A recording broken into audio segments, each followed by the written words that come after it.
Salim Brightwell, he's like our quarterback, him and DeMar Hamlin.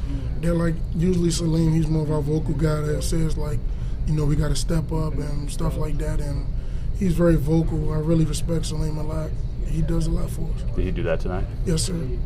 Especially without Hamlin in there, how big the impact what you guys trying to do, and how did you overcome that? Just trying to create more pressure on the quarterback and stuff like that. We had some dudes that don't usually play field safety, like Jay Stock, so we just had to try to get more pressure on the quarterback and relieve him a little bit.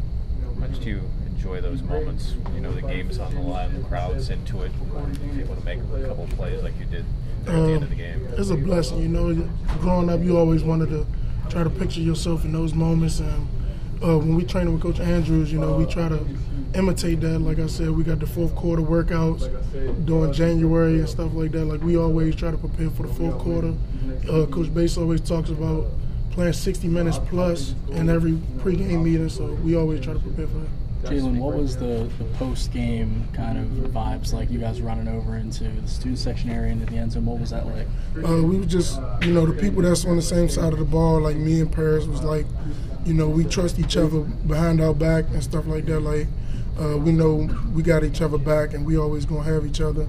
And we were just me, Cam, Damari, Paris. We were just talking about like how when we were freshmen, how we used to sit in that lobby when we were all redshirting, just talking about like how we gonna make plays one day, and that day happened today.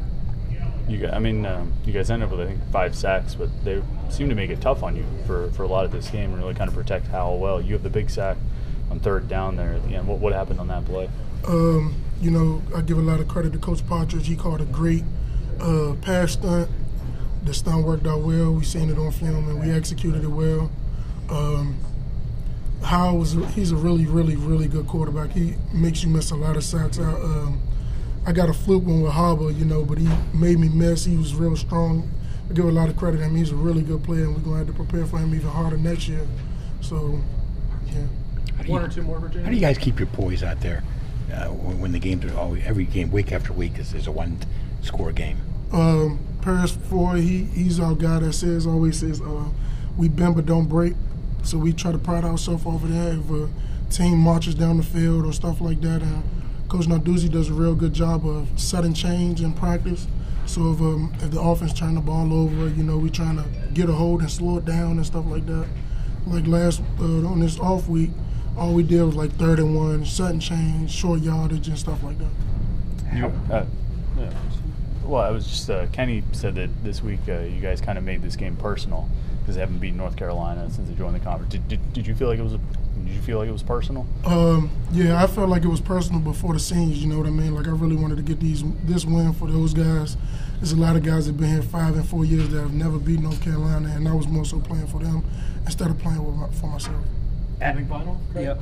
You know, after that win, and you know, talking about winning a game that was that personal, how much, you know, for those seniors, could you see like relief in them, you know, or excitement just finally being able to beat a program that they'd always come so close to beating but couldn't? Our underclassmen and our juniors definitely pulled the monkey off their back for sure. You know, they get to sleep at night, and I was talking to Dane in the shower. I was like, you know, he's like, I'm not even going out, man. I'm so exhausted. I'm just happy that we pulled it off. And I'm like, it was all for you, bro.